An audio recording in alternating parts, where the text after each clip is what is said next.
Hello everyone, कैसे हैं आप सब। आज हम जियोग्राफी में क्लास 10वीं के एक बहुत ही इम्पोर्टेंट पार्ट लेके आए हैं, जल संसाधन। जल संसाधन पे आज हम चर्चा करेंगे इस पार्ट में। तो जल संसाधन की अगर बात करते हैं तो सबसे पहले हमें समझना होगा जल। जल के बारे में तो आप सभी जानते होंगे साधारण रूप से जल क्या होता है, इसकी उपयोगिताओं को भी जान रहे हैं कि जल को किस प्रकार से हम अपने जीवन में बहुत ही महत्वपूर्ण रूप से उपयोग करते हैं। कहा जाता है कि जल ही जीवन है, जल के बिना जीवन नहीं संभव। जल कई तरह से हम उपयोग में लाते हैं, जैसे खाने पीने में हो गया, किसी संसाधन के रूप में हो गया, फैक्ट्रियों में हो गया, उत्पादन में हो गया। उसके साथ साथ जो है हम अपने विद्युत उत्पादन में अनेक प्रकारों से जो है जल का हम उपयोग करते हैं। चाहे हम उसकी खेती करने के लिए अनेक प्रकार से सिंचाई के रूप में अनेक प्रकार से जो है जलों का उपयोग हम देखने को मिलता है। इसमें हम चर्चा करेंगे कि जल के स्रोत क्या क्या हो सकते हैं, कहाँ कहाँ से हमको जल प्राप्त होता है, जल के क्या क्या स्रोत हैं, क्या जानते हैं। तो जल के अगर स्रोत की अगर बात करते हैं तो जल के मुख्यतः 4 स्रोत होते हैं। जैसे सबसे पहला हमारा आता है भूपृष्ठीय जल।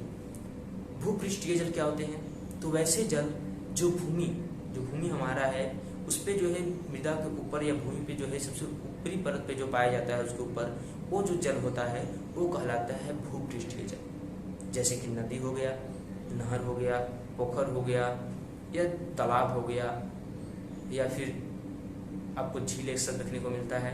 तो ये सब जो है आपको भूपृष्ठीय जल के अंतर्गत है, यानी कि जो भूमि के ऊपर जो हमको जल देखने को मिलता है वो क्या कहलाता है, भूपृष्ठीय जल कहलाता है। इसकी अगर बात करते हैं तो भूपृष्ठीय जल में हम इसके विशेषताओं की अगर देखते हैं तो भूपृष्ठीय जल का जो 20% भाग होता है वो वाष्पित होकर जो है वायुमंडल में चला जाता है, और कुछ ही भाग जो है आपको बाकी अधिकांशतः भाग जो है नदी में, झील में, तालाब, जल तलैया इत्यादि में चला जाता है, और कुछ भाग जो है सिंचित होकर भूमि के अंदर चला जाता है। दूसरा हमारा हमारा जल का स्रोत है वो है भूमिगत जल। भूमिगत जल क्या होता है, तो वैसे जल जो भूमि के ऊपरी परत के अंदर पाए जाते हैं, जो मिट्टी के सेल में जो है परत में जो है पाए जाते हैं, तो वैसे जल को हम भूमिगत जल कहते हैं। जैसे कि हम ज़्यादातर साधारण रूप से जो हम पीने के लिए जो प्रयोग करते हैं जल का वो होता है भूमिगत जल, जो कि जमीन के नीचे से जो है हम उसको निकालते हैं और उसको जो है हम उपयोग में लाते हैं, वो हमारा कहलाता है भूमिगत जल।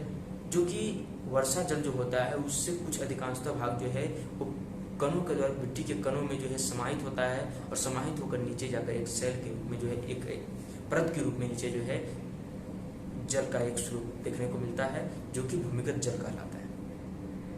उसके बाद हमारा जो तीसरा है वो है हमारा वायुमंडलीय जल। वायुमंडलीय जल क्या होता है, तो हम जानते हैं कि वायुमंडल में जल के बहुत छोटे छोटे कण देखने को मिलते हैं, जो कि हमें स्पष्ट रूप से दिखाई नहीं देते। जैसे जो कि ठंडे के दिन में जो है ठंडा ज़्यादा होने के कारण जो जम जाते हैं तो उसके कण जो है हमको फुहारे के रूप में या उसको ये सब कह सकते हैं, ओस कह सकते हैं, ये सब रूप में जो है उसको हम देखते हैं। तो ये जो होता है वायुमंडलीय जल के अंतर्गत आता है, जो कि साधारण रूप से गर्मियों के दिनों में हमें दिखाई नहीं देता है क्योंकि वो बहुत छोटे होते हैं। उसके साथ साथ जो बादल हो गया वो भी आपको वायुमंडल में पाया जाता है, वो भी आपको वायुमंडलीय जल के अंतर्गत आएगा।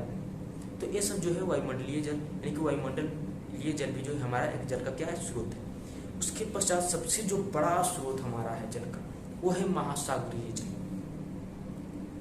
महासागर में कुल जल का 96.5% भाग जो है महासागरों में निहित है।